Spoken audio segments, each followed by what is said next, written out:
இனிமையான நண்பர்களே, அன்புள்ளம் கொண்ட சொந்தங்களே, அனைவருக்கும் வணக்கம். பாட்டாளி மக்கள் கட்சியின் மீது போடப்பட்ட வழக்கு, பொய்யாக புனையப்பட்ட வழக்கு. அந்த வழக்கில் கிட்டத்தட்ட 12 ஆண்டு காலம் இழுத்தடிக்கப்பட்ட பாட்டாளி மக்கள் கட்சியை சார்ந்த 20 பேர் அந்த வழக்கிலிருந்து விடுதலையாகி இருக்கிறார்கள். அதை பற்றித்தான் இந்த காணொளியில் சற்று விரிவாக காண இருக்கிறோம். பாட்டாளி மக்கள் கட்சியின் மீது எப்படிப்பட்ட அவதூறு செய்திகளை, எப்படிப்பட்ட இட்டு கட்டுகின்ற புனை சுருட்டுக்களை திணிக்கிறார்கள் என்பதற்கு இந்த வழக்கு தான் ஒரு மிகப்பெரிய சான்று. காரணம் என்னவென்று கேட்டால், கடந்த 2013ஆம் ஆண்டு மகாபலிபுரத்திலே நடைபெற்ற வன்னிய இளைஞர் பெருவிழாவிற்கு சென்ற பாட்டாளி மக்கள் கட்சி மற்றும் வன்னியர் சங்கத்தை சார்ந்தவர்கள் மீது மரக்காணத்தில் ஒரு மிகப்பெரிய கலவரத்தை திட்டமிட்டு திணித்தார்கள். அந்த கலவரத்தை திணித்தவர்கள் யார்? அவர்களுக்கு பின்னணியிலே இருந்தவர்கள் யார்? அந்த கலவரத்தை தூண்டிவிட்டவர்கள் யார்? அந்த கலவரத்தை நடத்தியவர்கள் யார் என்பது அன்றைக்கு தமிழ்நாட்டை ஆண்டு கொண்டிருந்த ஜெயலலிதாவுடைய உளவுத்துறைக்கு நன்றாகவே தெரியும். ஆனால் அப்படி இருந்தும் கூட பாட்டாளி மக்கள் கட்சியின் மீது அபாண்டமாக பழி சுமத்தினார். பாட்டாளி மக்கள் கட்சியினுடைய நிறுவனர் டாக்டர் ஐயாவிற்கு எதிராக சட்டமன்றத்திலே கொக்கரித்தார் ஜெயலலிதா. பாட்டாளி மக்கள் கட்சியினர் பொது சொத்துக்கு சேதம் ஏற்படுத்தி விட்டார்கள், அவர்கள் மீது வழக்கு தொடுத்து அந்த சேதம் ஏற்பட்ட பொருட்களுக்கு நஷ்ட ஈடை அவர்களிடமிருந்தே வசூலிக்க போகிறோம் என்றெல்லாம் ஜெயலலிதா கொக்கரித்தார். இப்படியெல்லாம் பாட்டாளி மக்கள் கட்சியின் மீது அபாண்டமான குற்றச்சாட்டுக்களை கூறி கொக்கரித்த ஜெயலலிதா அடக்கமாகிவிட்டார். ஆனால் அவருடைய ஆட்சி காலத்தில் போடப்பட்ட வழக்கு மட்டும் நீதிமன்றத்திலே தொடர்ந்து நடந்து கொண்டிருந்தது. 20 பாட்டாளி மக்கள் கட்சியை சார்ந்தவர்கள் தொடர்ந்து திண்டிவனத்திற்கும் மரக்காணத்திற்கும் நடந்து சலித்து போய்விட்டார்கள். மிகப்பெரிய மன உளைச்சலுக்கு ஆளானார்கள்.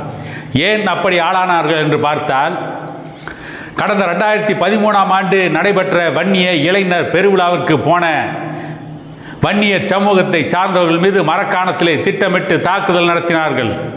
ஆனால் அந்த தாக்குதலுக்கு யார் மீது குற்றம் சாட்டினார் என்று சொன்னார், சிதம்பரம் வல்லம் படுகை சார்ந்த கலையரசன் உள்ளிட்ட 20 பேர் மீது வன்கொடுமை தடை சட்டத்தில் வழக்கு தொடுத்தார்கள்.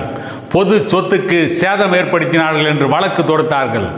ஜெயலலிதா ஏற்கனவே சட்டமன்றத்திலே கொக்கரித்தாரே, பொது சொத்துக்களுக்கு சேதம் ஏற்படுத்தி விட்டார்கள், அவர்களிடமே அந்த நஷ்ட ஈடை வசூலிக்கப் போகிறேன் என்று சட்டமன்றத்திலே கொக்கரித்தாரே. அதன் அடிப்படையில் அந்த வழக்கு தொடுக்கப்பட்டது. அந்த வழக்கில் தீர்ப்பு வந்து இப்பொழுது அந்த 20 பேரும் நிரபராதிகள் என்று நீதிமன்றம் விடுதலை செய்திருக்கிறது.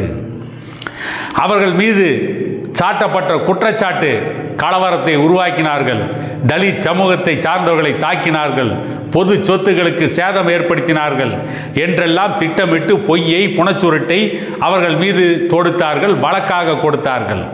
அந்த வழக்கு இன்றைக்கு நீதிமன்றத்திலே நல்ல தீர்ப்பை கொடுத்திருக்கிறது. என்னவென்று கேட்டால், இவர்கள் பொது சொத்துக்கு சேதம் விளைவிக்கவில்லை, கலவரத்திற்கு இவர்கள் காரணமில்லை, இவர்கள் மீது காவல்துறை தொடுத்த வழக்கை நீதிமன்றம் தள்ளுபடி செய்து இவர்களை நிரபராதிகள் என்று அறிவித்திருக்கிறது. 2013 இன்றைக்கு 2025 வரை கிட்டத்தட்ட 12 ஆண்டு காலம் தொடர்ந்து நீதிமன்றத்திற்கு கால் கெடுக்க நடந்திருக்கிறார்கள், நடையாய் நடந்திருக்கிறார்கள், மன உளைச்சலுக்கு ஆளாகி இருக்கிறார்கள், பொருளாதாரத்தில் மிகப்பெரிய பாதிப்பு ஏற்பட்டு இருக்கிறது. இந்த அளவிற்கு பொய்யான வழக்கை தொடுத்திருக்கிறார்கள். இப்படித்தான் பாட்டாளி மக்கள் கட்சியின் மீது கூறப்படுகின்ற பல குற்றச்சாட்டுகளும், வன்னியர் சமூகத்தின் மீது கூறப்படுகின்ற பல குற்றச்சாட்டுகளும், வன்னியர் சங்கத்தின் மீது திட்டமிட்டு இப்படித்தான் அவதூறு செய்திகளை இன்றும் பரப்பிக் கொண்டிருக்கிறார்கள். இப்படித்தான் பாட்டாளி மக்கள் கட்சியை சார்ந்தவர்கள் மீது, வன்னியர் சங்கத்தை சார்ந்தவர்கள் மீது தொடர்ந்து பொய்யான வழக்குகள் அதிமுக ஆட்சியிலும் போடப்பட்டது, ஜெயலலிதா ஆட்சியிலும் பதிவு செய்யப்பட்டது, இன்றைக்கு இருக்கின்ற திமுக ஆட்சியிலும் பொய்யான வழக்குகள் போடப்படுகிறது. வன்கொடுமை தடை சட்டம் தவறாக பயன்படுத்தப்பட்டு இருக்கிறது என்பதற்கு இந்த மரக்காணம் வழக்கே மிகப்பெரிய சாட்சி. இன்றைக்கு நீதிமன்றம் தீர்ப்பு கொடுத்திருக்கிறதே, திண்டிவனம் நீதிமன்றம், வன்கொடுமை தடை சட்டத்திற்கு ஆளான 20 பேரும் நிரபராதிகள். வன்கொடுமை தடை சட்டத்தின் கீழ் அவர்களை கைது செய்வதற்கு எந்த முகாந்திரமும் இல்லை என்று நீதிமன்றம் சொல்லி இருக்கிறது. 20 பேரின் மீது போடப்பட்ட இந்த வன்கொடுமை தடை சட்டத்தின் கீழ் தொடரப்பட்ட வழக்கு பொய்யான வழக்கு என்று இன்றைக்கு நீதிமன்றத்தின் மூலமே நிரூபிக்கப்பட்டிருக்கிறது. அதை போலத்தான் தமிழகத்தின் பல்வேறு காவல்துறைகளில், பல்வேறு காவல் நிலையங்களில் வன்னியர் சமூகம் மட்டுமல்ல, இன்னும் பல பிற்படுத்தப்பட்ட சமூகங்கள் மீது வன்கொடுமை தடை சட்டத்தின் கீழ் வழக்கு பதிவு செய்யப்படுகிறது. இனி வன்கொடுமை தடை சட்டத்தின் கீழ் வழக்கு பதிவு செய்ய வேண்டும் என்றால் அதற்கான ஒரு நெறிமுறையை, அதற்கான ஒரு சரியான வழிமுறையை நீதிமன்றமே கொடுக்க வேண்டும். இல்லை என்றால் இப்படித்தான் மரக்காணத்திலே வன்னியர் சமூகத்தை சார்ந்த 20 பேர் கிட்டத்தட்ட 12 ஆண்டுகள் நீதிமன்றத்திற்கும் வீட்டுக்கும் நடையாய் நடந்து அவருடைய குடும்பமே மிகப்பெரிய பொருளாதார தாக்குதலுக்கு ஆளாகி இருக்கிறது. அவர்கள் மன உளைச்சலுக்கு ஆளாகி இருக்கிறார்கள். இதற்கெல்லாம் எப்படி தீர்வு கிடைக்கும்?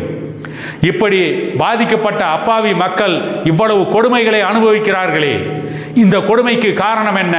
பொய்யாக தொடரப்பட்ட வன்கொடுமை வழக்குகள், பொய்யாக புனைந்து தொடுக்கப்பட்ட வன்கொடுமை வழக்குகள் பல குடும்பங்களை சீரழிக்கிறது. ஆகவேதான் இன்றைக்கு பெரும்பாலான மக்கள் கேட்கிறார்கள், வன்கொடுமை தடை சட்டத்தை ரத்து செய்ய வேண்டும். வன்கொடுமை தடை சட்டத்தை ரத்து செய்துவிட்டு தவறு செய்தால் அவர்கள் மீது வழக்கு தொடுங்கள். அந்த வழக்கின் அடிப்படையில் வருகின்ற தீர்ப்புக்கு அனைவரும் கட்டுப்பட்டு தான் ஆக வேண்டும். ஏனென்றால் இது சட்டத்தின் ஆட்சி என்று அனைவரும் சொல்லிக் கொண்டிருக்கிறார்கள். இப்படி தொடர்ந்து வன்கொடுமை தடை சட்டத்தை தவறாக பயன்படுத்துவதற்கு எதிராக நாடு முழுதும் ஒரு மிகப்பெரிய இயக்கத்தை உருவாக்க வேண்டிய சூழ்நிலைக்கு தமிழகம் தள்ளப்பட்டிருக்கிறது. அதற்கான முன்னெடுப்பை இந்த மரக்காணம் வழக்கு மக்களுக்கு பறைசாற்றி இருக்கிறது என கூறிக்கொண்டு இன்னொரு காணொளியில் உங்களை சந்திக்கும் வரை உங்களிடமிருந்து விடைபெறுவது உங்கள் எடப்பாடி துரைசாமி.